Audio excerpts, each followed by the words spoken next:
The silence in the attic was thick with the dust of forgotten years, each mote dancing in the faint slivers of sunlight that pierced through the grimy window. For Sarah, the attic had always been a forbidden territory, a shadowy realm whispered about in hushed tones by her grandmother. It was a place of relics and remnants, a repository of memories best left undisturbed. But now, in the wake of her mother's sudden passing, Sarah found herself drawn to its enigmatic embrace, a desperate attempt to piece together the fragments of a life she thought she knew. Her fingers, tracing the worn spine of an old leather-bound chest, felt a tremor of anticipation mixed with a profound sense of loss. It had belonged to her mother, Eleanor, a woman of quiet grace and unwavering strength, whose sudden heart attack had left a void that seemed impossible to fill. Sarah had always felt a deep connection to her mother, a silent understanding that transcended words. Yet, as she sifted through Eleanor's belongings, she couldn't shake the feeling that there were hidden depths, untold stories lurking beneath the surface of her seemingly ordinary life. The chest creaked open, releasing a musty scent of aged paper and dried flowers. Inside, nestled amongst yellowed photographs and faded letters, Sarah discovered a collection of diaries, their pages brittle with time. They were Eleanor's, spanning decades, chronicling the mundane and the momentous of her life. Sarah began to read, her heart aching with each familiar anecdote, each heartfelt reflection. She learned about her mother's teenage dreams, her first love, the joys and anxieties of early adulthood. It was like having Eleanor's voice whispering in her ear, a comforting presence in her grief. Days turned into nights as Sarah immersed herself in her mother's past, each entry painting a more vivid picture of the woman she had loved. Then she found it, tucked away at the bottom of the chest, beneath a bundle of baby clothes, was a small, unassuming diary with a delicate floral pattern on its cover. The ink was fainter, the handwriting slightly different, more youthful. The dates on the early pages made Sarah's breath catch in her throat. They were from months, even years, before she herself was born. A chill snaked down her spine. It wasn't possible. Her mother had meticulously documented her pregnancies, the anticipation and excitement of bringing her children into the world. There were no entries predating her eldest sibling's birth, let alone her own. Curiosity warring with a growing unease, Sarah carefully opened the diary. The first entry was dated almost 5 years before she was born. The words swam before her eyes, a torrent of emotions pouring onto the aged paper. It spoke of longing, of a deep yearning for a child, a daughter she already seemed to envision. But there was also an undercurrent of something darker, a hint of desperation and a veiled secret. The entries were fragmented, poetic, filled with cryptic allusions that Sarah couldn't quite decipher. Who was this child her mother wrote about with such fervent intensity, years before Sarah existed? As she delved deeper into the diary, the entries became more unsettling. There were mentions of hushed conversations, clandestine meetings, and a growing fear of discovery. One passage, dated nearly 3 years before Sarah's birth, sent a shiver of dread through her. They say time heals all wounds, but this one festers, a constant reminder of what was lost, what was taken. I pray she is safe, that she will never know the darkness that surrounds her existence. She? Who was the she her mother was referring to? And what darkness threatened her? Sarah's mind raced, trying to reconcile the loving, devoted mother she knew with the woman who penned these enigmatic and disturbing words. Could there have been another child? A secret Eleanor had carried to her grave? The thought was both bewildering and deeply unsettling. The diary offered no clear answers, only more questions. There were names mentioned, unfamiliar names that Sarah didn't recognize from her family history. There were places described in vague, almost coded language. It was like piecing together a puzzle with missing pieces, each fragment hinting at a larger, more complex picture. The sun had begun to dip below the horizon, casting long, eerie shadows across the attic. Sarah clutched the diary, her heart pounding in her chest. The air felt heavy, charged with unspoken truths. Her mother's life, it seemed, was a tapestry woven with secrets, And the discovery of this diary was just the beginning of unraveling a mystery that stretched back long before she was even a glimmer in her parents' eyes. She knew, with a chilling certainty, that her life would never be the same. The quiet grief she had felt moments before had now been replaced by a gnawing curiosity, a desperate need to understand the woman who had given her life, the woman who held secrets that predated her very existence. This was not just about the past. It felt intrinsically linked to her present, perhaps even her future. The attic, once a place of dusty relics, had become the epicenter of an unfolding enigma, and Sarah was now irrevocably caught in its web. The answers, she knew, lay hidden within the faded ink of these forbidden pages, waiting to be brought into the light. The heavy feeling of grief suddenly gave way to an unrelenting obsession. That little diary had shattered everything Sarah thought she knew about her mother, Eleanor. In the nights that followed, she lived in a state of somnambulism, clutching the diary in her hands, turning each delicate page as if searching for a key, a solution to the greatest puzzle of her life. The pieces she was finding simply didn't fit. How could the devoted mother, who had poured so much love into her children, have hidden such a profound secret? One afternoon, as she was rereading a passage in the diary, Sarah noticed a name mentioned repeatedly: Marcus. Eleanor had written about Marcus with a complex mix of admiration and fear. Marcus might be our savior, but I fear the price is too high, one hurried line read. Sarah had never heard that name before. Her father, Robert, was Eleanor's only husband, a gentle and quiet man with no apparent connection to such a mysterious name. Doubt began to creep into Sarah's mind. She decided to rummage through her parents' old document boxes. After hours of searching, she found a dusty cardboard box under their bed, filled with mundane papers. Old bills, junk mail, and medical records from years ago. But at the very bottom, she found a yellowed envelope, with no sender or recipient. Inside was a photograph. The photo showed a beautiful young woman with curly brown hair and large, round eyes, holding a newborn baby. What horrified Sarah was that the woman was not her mother, Eleanor, but a complete stranger. However, the baby in the photo bore a striking resemblance to a picture of Sarah herself as a child. The chubby face, the sparkling blue eyes.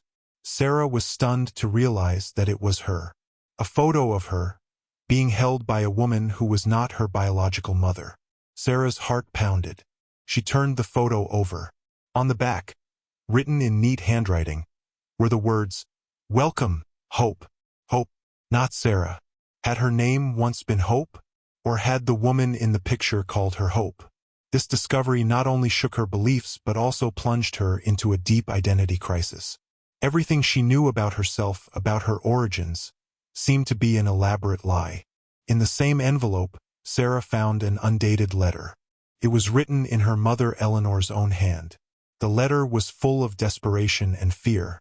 "I am sorry I have to do this, but it is the only way for the baby to be safe. Marcus is coming back, and he will not leave her alone. I will raise her as my own, and she will never know the truth." Those words were like daggers to Sarah's heart. Do this meant what? Safe from what? And who, ultimately, was Marcus, that mysterious name? The letter provided no further information, only the utter despair and terror of a mother trying to protect her child. Eleanor's pain was palpable in every word. Sarah began to re-examine her life, and every fragmented memory suddenly became clear and took on a different meaning. Why did her father, Robert, always avoid stories about her birth? Why did her mother, Eleanor, show such signs of anxiety whenever she asked about her past? She recalled the times she was sick as a child, how panicked her mother would become, as if fearing that illness would take her away. She had once thought it was a mother's love, but now, that anxiety took on a completely different hue.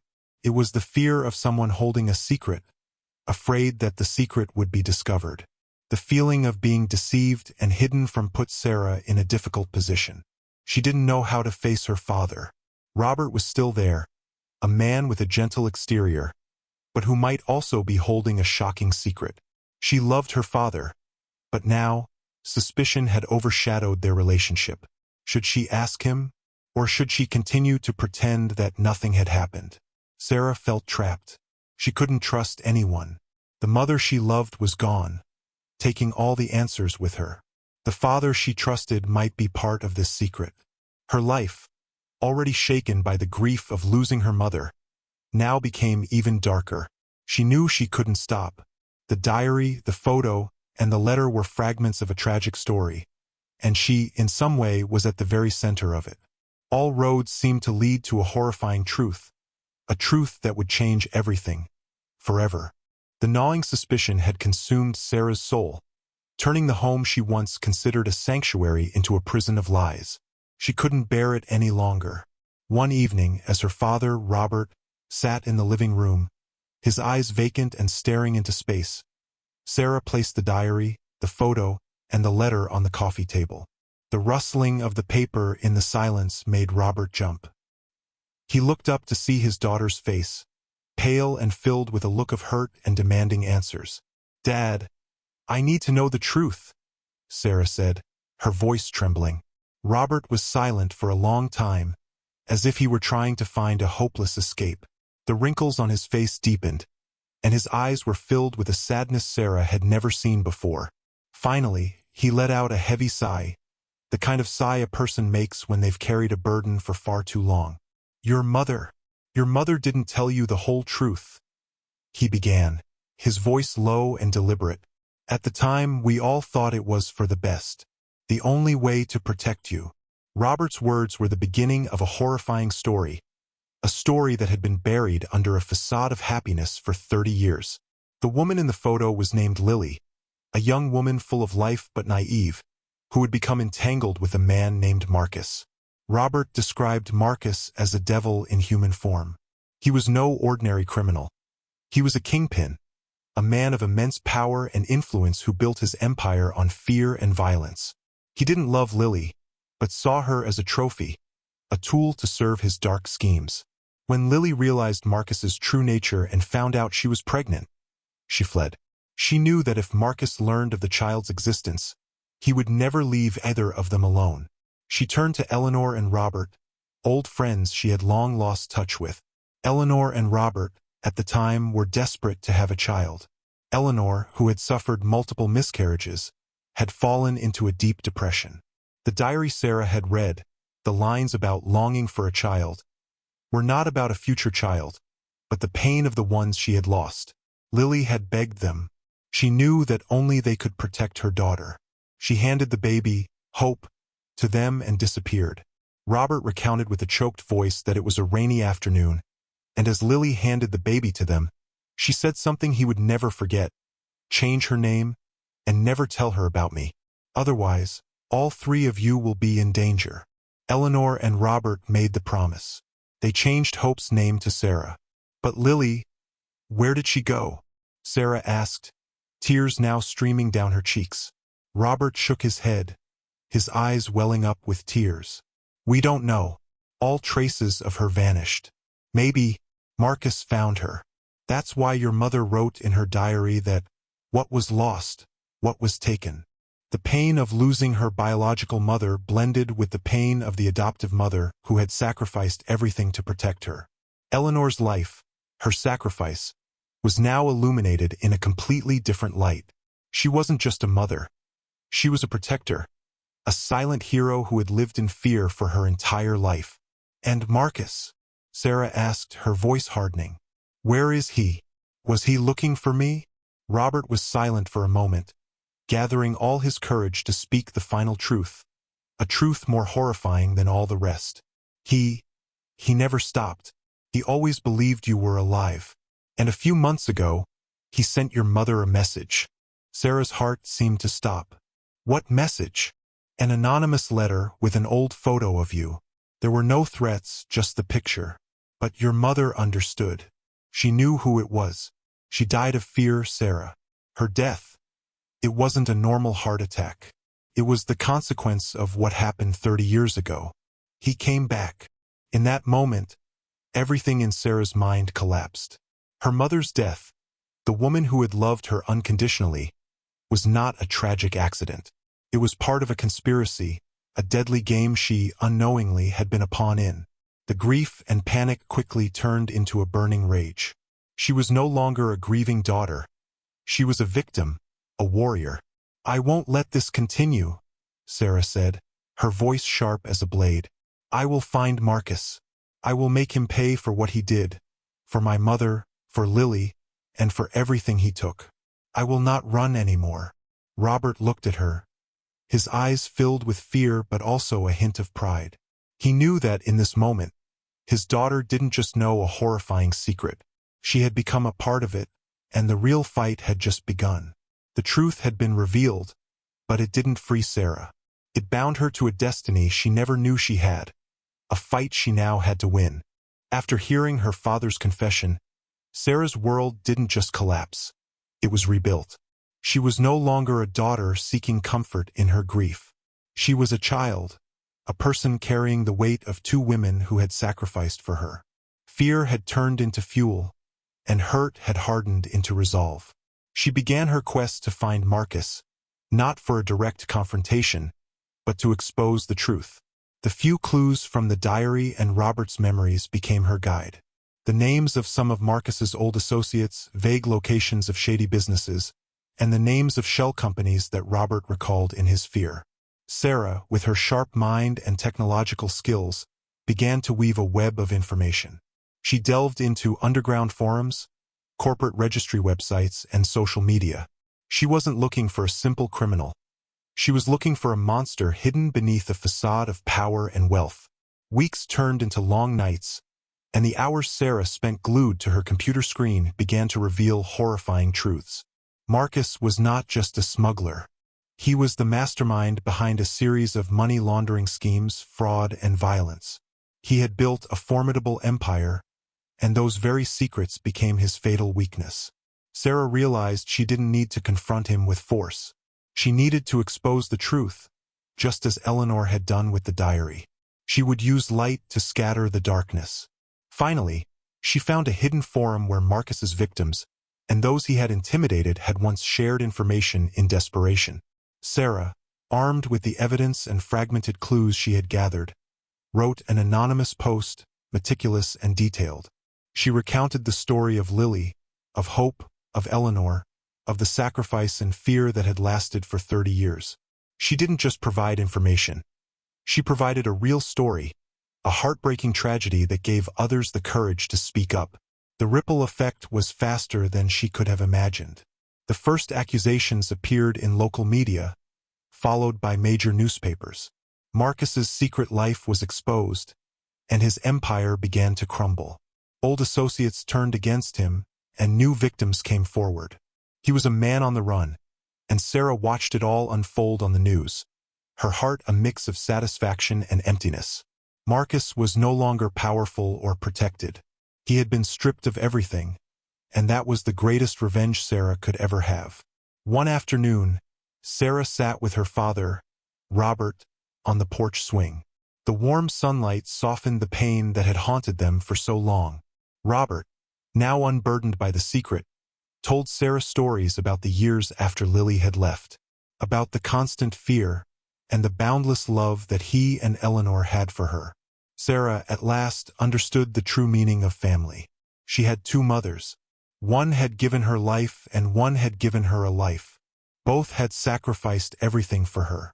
Eleanor's diary now was no longer a source of terror. It had become a book of love, a testament to a woman's strength. The name Hope, once a secret, was now an inseparable part of her, a reminder of the mother who had given birth to her, and the promise of the mother who had raised her. The story of Sarah, Eleanor, and Lily is a story about secrets that can haunt generations. But in the end, love and courage will always find a way to expose the truth. It's a reminder that sometimes, the greatest sacrifices come from those we love the most, and the most painful truths are what set us free. And their story, much like our own, is filled with mysteries and unanswered questions. That's why we're here, exploring them together. If this journey has touched your heart, if it has made you believe in the power of truth and the human spirit, I have a small request. Please give this video a like, subscribe to the channel so you don't miss the next story, And don't forget to turn on notifications so we can see each other again. Thank you for watching, and remember, sometimes the greatest truths are found in the most unexpected places.